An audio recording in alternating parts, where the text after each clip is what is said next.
light. Shadows creep and crawl with every scream. Hear the echoes call. Synths and guitars in a haunting blend. An 80s vibe where the terror transcends. Oktoberfest, scream until dawn. In your nightmares, the terror's reborn. Lights flash, monsters take flight. Embrace the darkness. It's a metal night.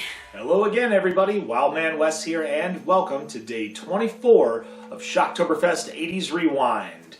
Closing out 1987, I'm going to preface this. There are many things that can terrify the world, whether it be adults, children, and everything in between. One thing in particular when it comes to the horror genre that can scare people, for the most part, is things that aren't really alive. Inanimate objects. That is the focus of today's film with dolls. This movie is about the Bauer family. We have David, Rosemary, and Judy going on a European vacation. And Judy being the daughter of David and Rosemary being the stepmother, Rosemary doesn't really want to be there. David really doesn't want Judy being there because after his divorce, he thought that Judy was going to stay with her mother. But, well, sometimes when divorced couples have children, the kid's going to have some time of visitation. That's what happens. As the Bauers are trying to reach their destination, they come across an old house to get directions and possibly stay the night. We meet Mr. and Mrs. Hardwick, and Mr. Hardwick is a former doll maker.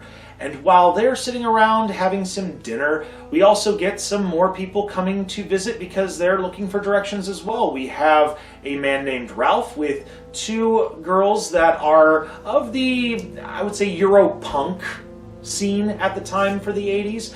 And they're not very nice people. They're actually people that like to steal from other people. Mr. Hardwick realizes that Judy has a heart of gold, and he wants to show her appreciation by giving her a Punch doll, which is kind of a nice little nod to the concept of the puppet show of Punch and Judy. Even Ralph is very excited about this because he hadn't seen a Punch doll in a long time. And eventually Hardwick tells them that these dolls were made by elves with magic. And though they don't necessarily believe him, they just kind of smile and nod. As everybody starts to go to bed, the two girls I mentioned earlier are looking to case the house. They're looking to steal some things. And while they're trying to steal some things, the dolls come alive and they take them out in a very gruesome fashion. Judy happens to see a little bit of what's going on, and she goes and talks to her father as well as her stepmother, and they're looking at her like she's crazy. She goes and talks to Ralph. Ralph is a little bit timid about it, but he wants to help her because Ralph, even though being an adult, he also has a childlike heart where he wants to believe her. And when Ralph and Judy go and look at some of the dolls, they get captured and they are held hostage while the dolls go and take out Judy's father, David, as well as her stepmother. And at the end of it all, Mr. Hardwick tells Judy that her father left with his wife and said, "Be safe with love." And Ralph takes it upon himself to adopt Judy, where they live safe and away from the terror of the Hardwick house and their dolls. That's the movie Dolls in a nutshell. I want to give more information, but this is one of those movies I really didn't hear about, much less know about, because it didn't have as much notoriety as other movies that had dolls in it. Because with 1987 at this point, we had quite a few of them out there. We had the Zuni doll from the Trilogy of Terror back in 1975, and we also had the Puppet Master series happening as well. And if it weren't for those two movies, or even the Puppet Master series, we wouldn't have movies like Dolls, we wouldn't have the Child's Play franchise, and we definitely might not, it's hard to say, but we might not have ever heard about the Annabelle series. And that's why this movie is very important with the whole selection of the horror genre when it comes to dolls and inanimate objects wreaking havoc. It's time to talk about what I like and what I don't like about this film. What I like about this film, I do appreciate what the cast did. We have a lot of legends like Bunty Bailey, we have Carolyn Purdy Gordon, we also have Guy Rolfe, Stephen Lee, and we also have Ian Patrick Williams.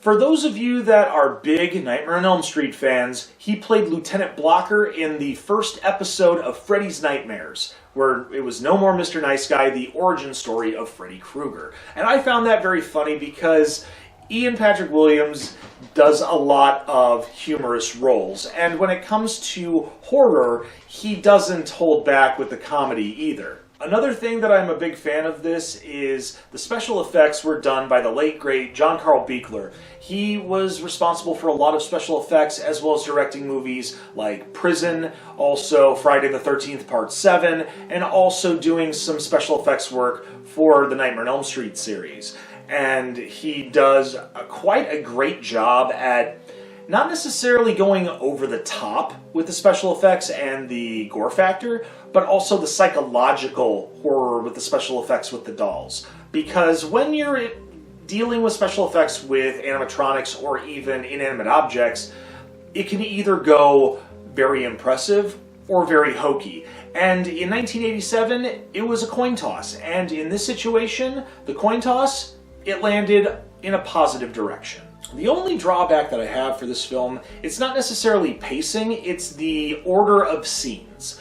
When you have moments of terror and also revelations of what's really going on, I feel some of these scenes were either out of place or unnecessary. And a lot of it had to deal with Judy's father David and stepmother Rosemary.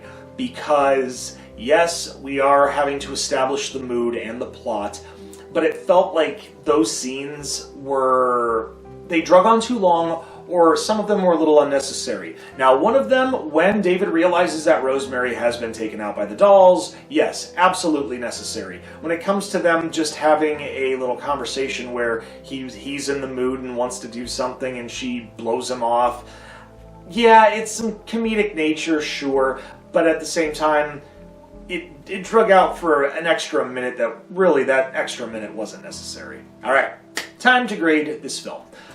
I don't really have a huge problem with it other than some of these scenes feeling a little overdrawn or unnecessary. And I want to give it at least an A or an A minus, but unfortunately, those moments in the movie where I just felt like I didn't need to see it, it's going to drop the grade down a little bit. Dolls, for me, is going to get a B+.